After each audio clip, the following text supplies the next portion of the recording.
About 47% of waking hours are spent thinking about things that are not happening. That means that for almost half of his life, Monkey is living inside Monkey's own head.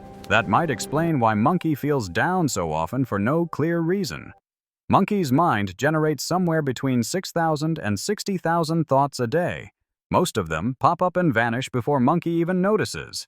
Inside this private space, only about 1 to 2/5 of thoughts show up as words, as inner conversations, as a voice Monkey can hear. The rest isn't language at all. It's images, sounds, memory flashes, feelings, and half-formed ideas. Stuff Monkey understands without ever saying it out loud, and that's assuming Monkey even has an inner voice. Only about 30 to 50% of monkeys say they do.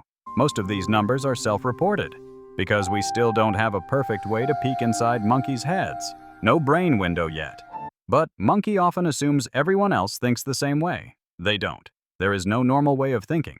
There are, however, 5 different ways. Some monkeys, about 40%, have internal voices. Their monkey mind sounds like a constant conversation. Monkey talks to himself. Monkey argues with himself. Monkey rehearses conversations he may never actually have. For him, silence isn't real silence. It's just the pause before the voice jumps back in. So when Monkey loses his keys, the voice says, "Did I leave them on the table? Maybe in my jacket? Maybe I dropped them in the car."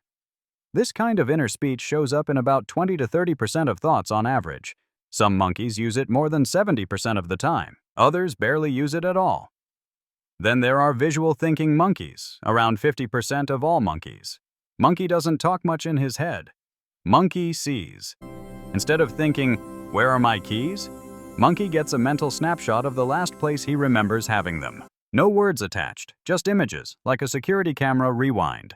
Some monkeys even picture the keys in every place they might check. Other monkeys, about 20%, think mainly in feelings. Monkeys' thoughts show up as moods, emotional pulls, or body sensations. Looking for keys becomes a quick jolt of panic.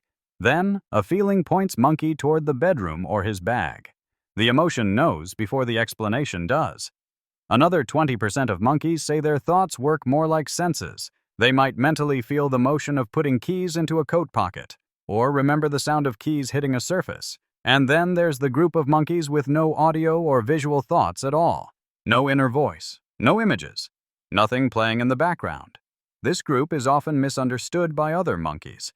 They simply don't experience thoughts the way others do. You might notice the percentages don't add up to exactly 100%.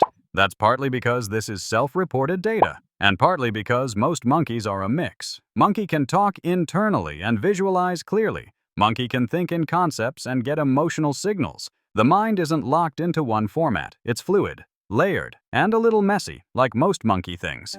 Even within one category, there are lots of differences. One verbal thinking monkey might have full debates with himself. Another hears only short fragments.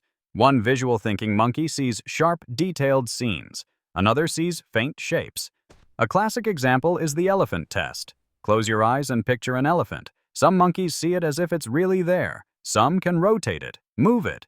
Some don't even need to close their eyes. Others see a dim image, like low resolution. Some see only the word elephant, or the idea of one. No picture at all. And a small group of monkeys, about 0.8%, sees absolutely nothing.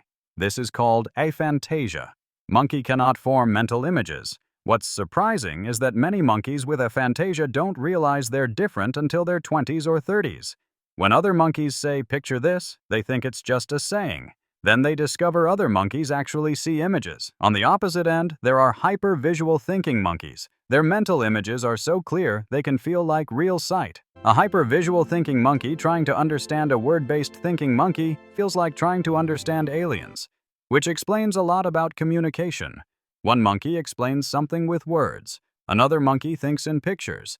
One monkey gives verbal directions. Another monkey's brain wants a map. Monkeys think they're speaking the same language, but sometimes they're not even using the same operating system. These differences show up in other ways too. Almost 80% of monkeys can replay music in their head nearly perfectly. Some hear it so clearly, it almost feels real. Many monkeys can use voices in their head they can't produce out loud. Different pitches, different accents, different tones. Some monkeys can also feel sensations just by imagining them. Thinking about cold metal creates a small chill. Seeing pain can make them feel it too. These monkeys often score higher in empathy. Visual thinking monkeys often remember things better. And verbal thinking monkeys often excel at planning and problem solving. But verbal thinking has a downside. It makes looping thoughts more likely.